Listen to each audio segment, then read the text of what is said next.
On the course, we've covered how to use some of the built-in validators in Angular, and in this lecture, we're going to start talking about how to create your own custom form validators.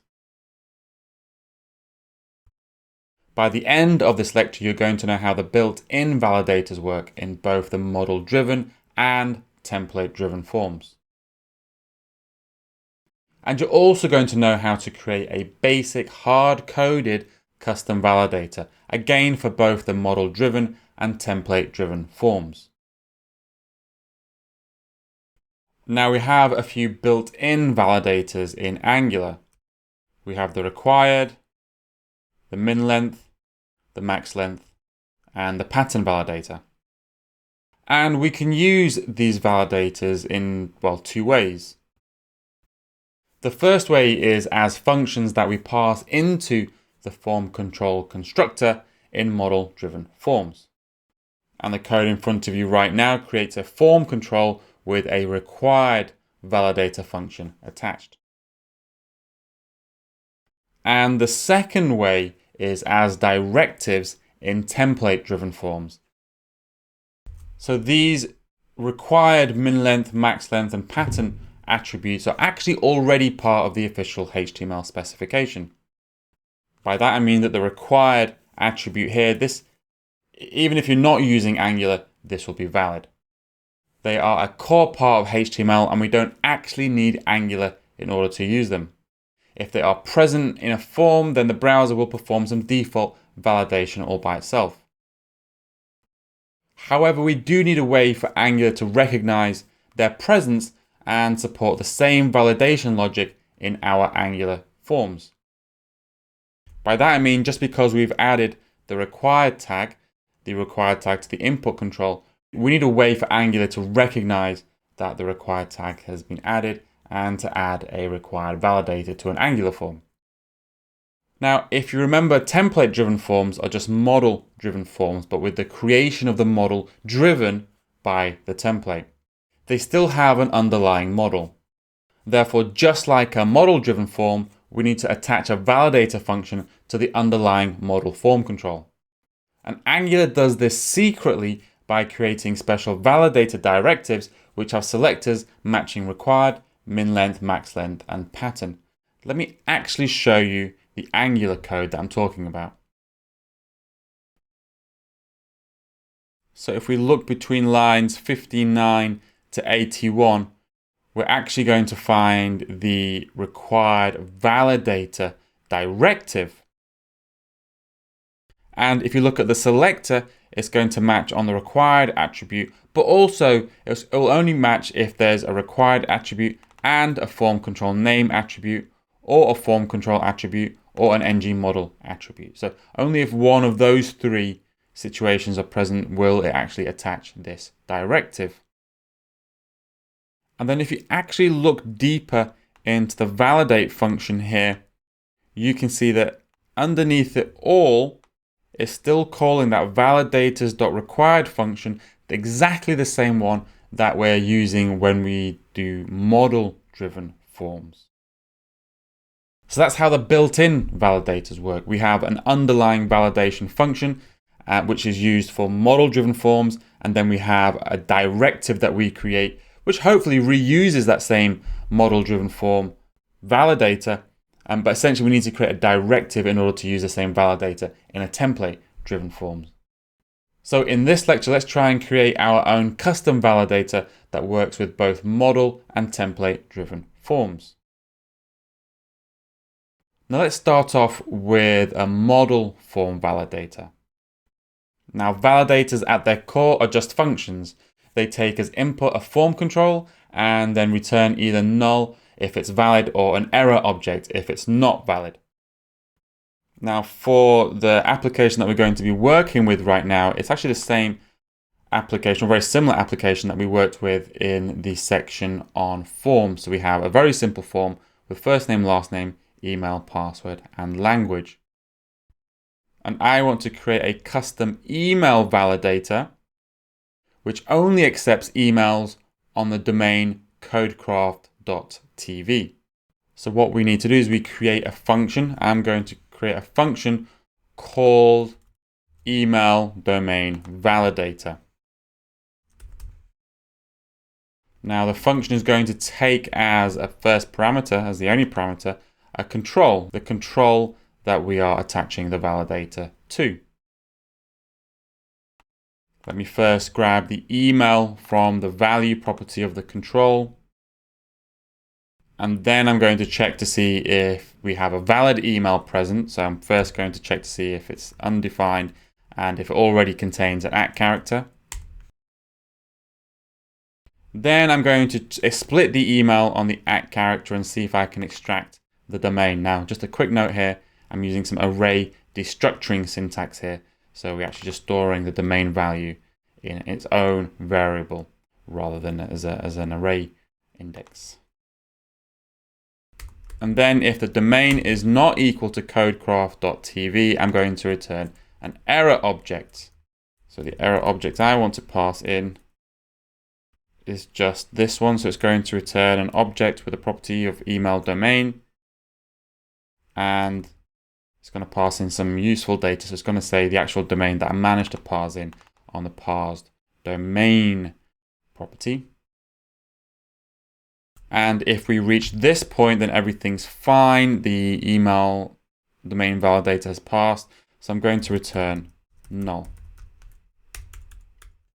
Now this is a model-driven form. So in order to use this validator, we simply pass it to the list of validators that we've already passing on the email form control. So on the email form control, we're passing in the required validator and the pattern validator. So to add in the email domain validator, we just pass in the name of the function. Now, no, we're not calling the function. We're passing the function as another item in the validators array. And just like other validators, let's add a helpful message to the user if the validator fails so they know how to fix it. So if we go back into our template form, so if you go up here, here we go. So I want to add another helpful message at the bottom of our other list of messages. So we're already showing a message if it fails a required validator. Again, we're also showing a message if it fails a pattern validator. I also want to show a message if it fails the email domain validator. Now the key thing here is that this errors object is actually a concatenation of all of the responses from all of the validators. Now going back up to the top, our validator is returning something with a key of email domain. So if the errors object has the key email domain, it's failed the email domain validator. So that's what I'm going to check. So if I go back down into the validation error messages here, I'm going to say if password errors email domain, that means the email domain validator is failing. I'm going to add a message that's going to tell them to please use the codecraft.tv domain. So email must be on the codecraft.tv domain. So now if I rerun our application, so let me go to the email field as I start typing in. If I type in Gmail, before I do that, I need to fix an error in my code. It should be email errors and not pattern and not password. So now if I run the application, I type in asim. Now it's giving me the initial validator that the pattern validator is failing as soon as I put in @ and now my email domain validator is failing. And if I type gmail.com, it doesn't like it. But if I wrote codecraft.tv, everything's fine. So that's how we can create a validator for use in a model-driven form. Next up, we'll look at how we can repackage our validator function for use in a template-driven form. Now to do that, I have another plunker. This one shows exactly the same form, but this form is actually template-driven versus model-driven. So if we go into the template logic here, you can see it's using things like a two-way binding with ng model. We're applying the validators via template tags.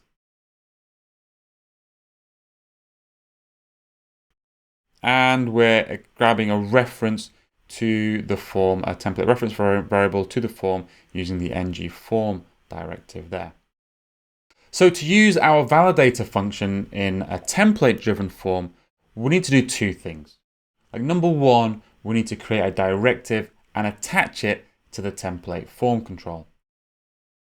And number two, we need to provide the directive with the validator function on the token ngValidators. So firstly, let me copy across the validator function that I created for the model-driven form. I've got it here. Let me copy it across to the other plunker. This is the template-driven form. Okay. And then next up, we're going to start creating our directive validator. So underneath our function here, I'm just going to create a class called email domain validator. I'm going to decorate it with our directive decorator, and I'm going to give it a selector which says email domain and ng model. So if a template form has an ng model attribute already attached to it and an email domain attribute attached to it, then use this validator. And the next thing we need to do is we need to provide our email domain validator function on the token ngValidators on this directive. So let me show you. So first off, we're going to provide it. So we need to add a providers property. What are we going to provide? Well, the token is something called ngValidators. So this is a list of all of the validators that we have in Angular. Now, in order to use ngValidators, we need to import it. So let me go to the top of the file. And it comes from the Angular Forms module. So just make sure you imported it. How are we actually going to provide it? Well, we're going to use the useValue mechanism. So useValue. And what are we going to provide? The actual thing we're going to provide is the email domain validator function. And another property that we're going to add is something you haven't seen before. It's something called multi, and I'm setting it to true. So this provider is a special kind of provider called a multi-provider. Multi-providers return multiple dependencies as a list for a given token. So now if we actually try to resolve the ngValidators token, we're going to get a list of validators returned as a result. And by setting multi is equal to true, we're basically saying, hey, look, append this validator to the list of dependencies that are associated with the ng token. So our directive here really is just a way to link an attribute on a form to a validator function. There isn't, in this instance, there isn't actually any functionality inside our email domain validator directive itself. Okay, but in order to use a directive, we need to add it to our ng module declaration. So let's do that. Let's add it at the bottom there. And then finally, we need to add this to our template form control. So if we go up to where we have our email form control, which is here, and after the required and pattern validator attributes, I'm going to add the email domain attribute, which is then going to associate the email domain validator with this input control. So now if I rerun the application, I just have a little bit of an error in my code. I should have wrapped this in an object. It's an array of providers right here. And the very last thing we need to do is to make sure that we have the same error message being printed out when we have a problem. So let me just copy and paste the one from the model-driven form, because it shouldn't be any different. Let me put that here. And now everything should be working. So if we rerun the application, and then I start typing asim, and then the email must be on the codecraft.tv domain, and then if I type codecraft.tv, everything's fine and it all passes. So in summary, a validator in Angular is a function which returns null if a control is valid, or an error object if it's invalid. For model-driven forms, we create custom validation functions and pass them into the form control constructor. But for template-driven forms, we need to create validator directives and provide the validator function to the directive via dependency injection. And through some careful planning, we can share the same validation code between the model-driven and template-driven forms. Now, the validator we created in this lecture hard-coded the domain of codecraft.tv. In the next lecture, we're going to look at how we can make our validators configurable with different domains.